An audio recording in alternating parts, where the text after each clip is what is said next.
भारत को कॉमनवेल्थ खेलों की मेजबानी का भी ऐलान हुआ। ये उपलब्धियां देश की है, देशवासियों की है। और मन की बात देश के लोगों की ऐसी उपलब्धियों को, लोगों के सामूहिक प्रयासों को जन सामान्य के सामने लाने का एक बेहतरीन मंच है। साथियों, अगर मन में लगन हो, सामूहिक शक्ति पर, टीम की तरह काम करने पर विश्वास हो, गिरकर फिर से उठ खड़े होने का साहस हो, तो कठिन से कठिन काम में भी सफलता सुनिश्चित हो जाती है। आप उस दौर की कल्पना करिए जब सैटेलाइट नहीं थी, जीपीएस सिस्टम नहीं था, नेविगेशन की कोई सुविधाएं नहीं होती थी। तब भी हमारे नाविक बड़े बड़े जहाज लेकर समंदर में निकल जाते थे और तय स्थानों पर पहुंचते थे। अब समंदर से आगे बढ़कर दुनिया के देश अंतरिक्ष की अनंत ऊंचाई को नाप रहे हैं। चुनौती वहां भी वही है, न जीपीएस सिस्टम है, न संचार की वैसी व्यवस्थाएं हैं। फिर हम कैसे आगे बढ़ेंगे? साथियों, कुछ दिनों पहले सोशल मीडिया पर एक वीडियो ने मेरा ध्यान खींचा। ये वीडियो इसरो की एक अनोखी ड्रोन प्रतियोगिता का था। इस वीडियो में हमारे देश के युवा और खासकर हमारे जैन जी मंगल ग्रह जैसी परिस्थितियों में ड्रोन उड़ाने की कोशिश कर रहे थे। ड्रोन उड़ते थे, कुछ पल संतुलन में रहते थे, फिर अचानक जमीन पर गिर पड़ते थे। जानते हैं क्यों? क्योंकि यहां जो ड्रोन उड़ रहे थे उनमें जीपीएस का सपोर्ट बिल्कुल नहीं था। मंगल ग्रह पर जीपीएस संभव नहीं, इसलिए ड्रोन को कोई बाहरी संकेत या गाइडेंस नहीं मिल सकता। ड्रोन को अपने कैमरे और इन बिल्ड सॉफ्टवेयर के सहारे उड़ना था। उस छोटे से ड्रोन को जमीन के पैटर्न पहचानने थे, ऊंचाई मापनी थी, बाधाएं समझनी थी और खुद ही सुरक्षित उतरने का रास्ता ढूंढना था। इसलिए ड्रोन भी एक के बाद एक गिरे जा रहे थे। साथियों, इस प्रतियोगिता में पुणे के युवाओं की एक टीम ने कुछ हद तक सफलता पाई। उनका ड्रोन भी कई बार गिरा, क्रैश हुआ, पर उन्होंने हार नहीं मानी। कई बार के प्रयास के बाद इस टीम का ड्रोन मंगल ग्रह की परिस्थिति में कुछ देर उड़ने में कामयाब रहा।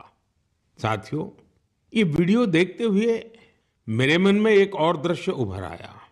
वो दिन जब चंद्रयान-2 संपर्क से बाहर हो गया था। उस दिन पूरा देश और खासकर वैज्ञानिक कुछ पल के लिए निराश हुए थे। लेकिन साथियों, असफलता ने उन्हें रोका नहीं। उसी दिन उन्होंने चंद्रयान-3 की सफलता की कहानी लिखनी शुरू कर दी।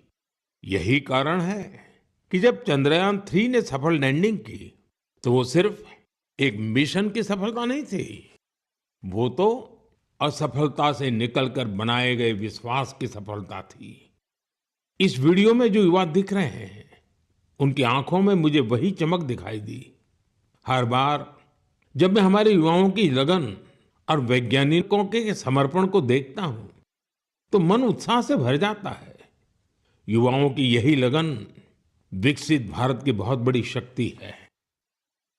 मेरे प्यारे देशवासियों, आप सभी शहद की मिठास से जरूर परिचित होंगे, लेकिन अक्सर हमें ये नहीं पता चलता इसके पीछे कितने लोगों की मेहनत है, कितनी परंपराएं हैं और प्रकृति के साथ कितना सुंदर तालमेल है।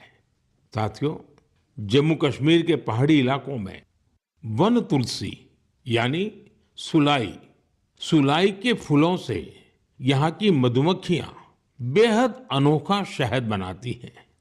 ये सफेद रंग का शहद होता है जिसे रामबन सुलाई हनी कहा जाता है।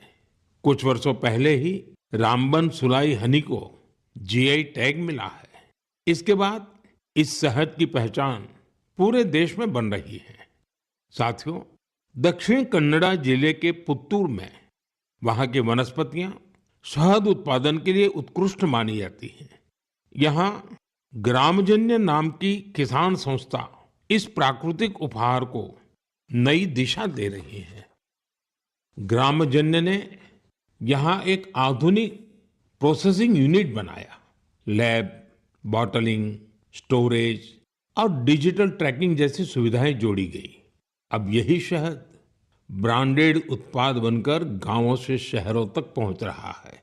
इस प्रयास का लाभ 2,500 से अधिक किसानों को मिला है। साथियों, कर्नाटका के ही तुमकुर जिले में शिवगंगा कालिंजिया नाम की संस्था का प्रयास भी बहुत सराहनीय है। इनके द्वारा यहाँ हर सदस्य को शुरुआत में 2 बी बॉक्सेस दिए जाते हैं। ऐसा करके इस संस्था ने अनेकों किसानों को अपने अभियान से जोड़ दिया है। अब इस संस्था से जुड़े किसान मिलकर शहद निकालते हैं, बेहतरीन पैकेजिंग करते हैं और स्थानीय बाजार तक पहुंचाते हैं। इससे उन्हें लाखों की कमाई भी हो रही है। ऐसा ही एक उदाहरण नागालैंड के क्लिफ हनी हंटिंग का है। नागालैंड के चोकलांगन गांव में खियामनी यांगन जनजाति सदियों से शहद निकालने का काम करती आई है। यहाँ मधुमक्खियों पेड़ों पर नहीं बल्कि ऊंची चट्टानों पर अपने घर बनाती हैं। इसलिए शहद निकालने का काम भी बहुत जोखिम भरा होता है।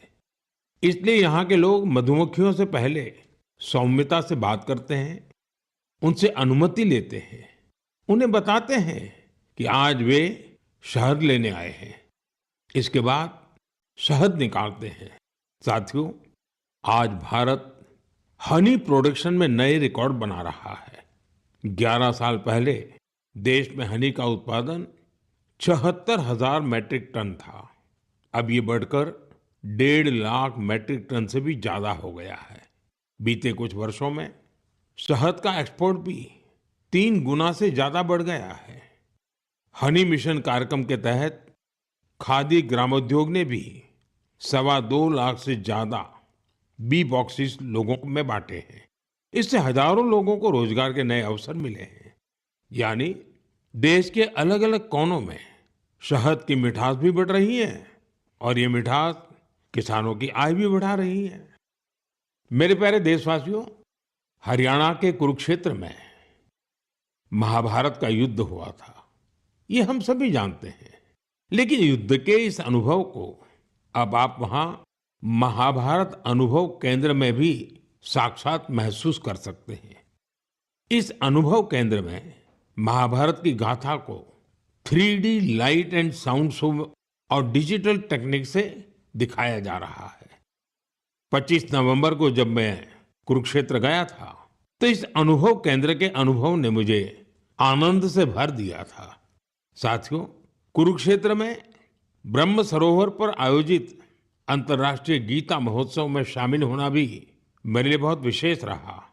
मैं ये देखकर बहुत प्रभावित हुआ कि कैसे दुनिया भर के लोग दिव्य ग्रंथ गीता से प्रेरित हो रहे हैं। इस महोत्सव में यूरोप और सेंट्रल एशिया सहित विश्व के कई देशों के लोगों की भागीदारी रही। इस महीने की शुरुआत में सऊदी अरब में पहली बार किसी सार्वजनिक मंच पर गीता की प्रस्तुति की गई है। यूरोप के लातविया में भी एक यादगार गीता महोत्सव आयोजित किया गया। इस महोत्सव में लातविया, एस्टोनिया, लिथुआनिया और अल्जीरिया के कलाकारों ने बढ़ चढ़ करके हिस्सा लिया। साथियों, भारत की महान संस्कृति में शांति और करुणा का भाव सर्वोपरि रहा है। आप दूसरे विश्व युद्ध की कल्पना कीजिए, जब चारों ओर विनाश का भयावह माहौल बना हुआ था। ऐसे मुश्किल समय में गुजरात के नवानगर के जाम साहब महाराजा दिग्विजय सिंह जी ने जो महान कार्य किया वो आज भी हमें प्रेरणा देता है। उस समय जाम साहब किसी सामरिक गठबंधन या युद्ध की रणनीति को लेकर नहीं सोच रहे थे, बल्कि उनकी चिंता ये थी कि कैसे विश्व युद्ध के बीच पोलिश यहूदी बच्चों की रक्षा होगी। उन्होंने गुजरात में तब हजारों बच्चों को शरण देकर उन्हें नया जीवन दिया, जो आज भी एक मिसाल है। कुछ दिन पहले दक्षिणी इजराइल के मोशाव नेवातिम में जाम साहब की प्रतिमा का अनावरण किया गया। यह बहुत ही विशेष सम्मान था। पिछले वर्ष पोलैंड के वार्सो में मुझे जाम साहब के स्मारक पर श्रद्धा सुमन अर्पित करने का सौभाग्य मिला था। मेरे लिए वो क्षण अविस्मरणीय रहेगा। मेरे प्यारे देशवासियों, कुछ दिनों पहले मैं नेचुरल फार्मिंग के एक विशाल सम्मेलन में हिस्सा लेने कोयम्बटूर गया था। दक्षिण भारत में नेचुरल फार्मिंग को लेकर हो रहे प्रयासों को देखकर मैं बहुत प्रभावित हुआ। कितने ही युवा हाईली क्वालिफाइड प्रोफेशनल अब नेचुरल फार्मिंग फील्ड को अपना रहे हैं। मैंने वहां किसानों से बात की, उनसे अनुभव जाने। नेचुरल फार्मिंग भारत की प्राचीन परंपराओं का हिस्सा रही है और हम सभी का कर्तव्य है कि धरती मां की रक्षा के लिए इसे निरंतर बढ़ावा दें। साथियों, विश्व की सबसे पुरानी भाषा और विश्व के सबसे प्राचीन शहरों में से एक शहर, इन दोनों का संगम हमेशा अद्भुत होता है। मैं बात कर रहा हूं काशी तमिल संगमम की। 2 दिसंबर से काशी के नमो घाट पर चौथा काशी तमिल संगमम शुरू हो रहा है। इस बार के काशी तमिल संगमम की थीम बहुत ही रोचक है। लर्न तमिल, तमिल कर कलम। काशी तमिल संगमम उन सभी लोगों के लिए एक महत्वपूर्ण मंच बन गया है जिन्हें तमिल भाषा से लगाव है। काशी के लोगों से जब भी बात होती है तो वो हमेशा बताते हैं कि काशी तमिल संगमम का हिस्सा बनना उन्हें बहुत अच्छा लगता है। यहाँ उन्हें कुछ नया सीखने और नए नए लोगों से मिलने का अवसर मिलता है। इस बार भी काशीवासी पूरे जोश और उत्साह के साथ तमिलनाडु से आने वाले अपने भाई बहनों का स्वागत करने के लिए बहुत उत्सुक हैं। मेरा आप सभी से आग्रह है कि आप काशी तमिल संगमम का हिस्सा जरूर बने। इसके साथ ही ऐसे और भी मंचों के बारे में सोचें जिनसे एक भारत श्रेष्ठ भारत की भावना मजबूत हो। यहाँ मैं एक बार फिर कहना चाहूंगा, तमिल कलाचारम उयर्वानद, तमिल मोली उयर्वानद, तमिल इंडियाविन पेरुमिदम। मेरे प्यारे देशवासियों, जब भारत के सुरक्षा तंत्र को मजबूती मिलती है तो हर भारतीय को गर्व होता है।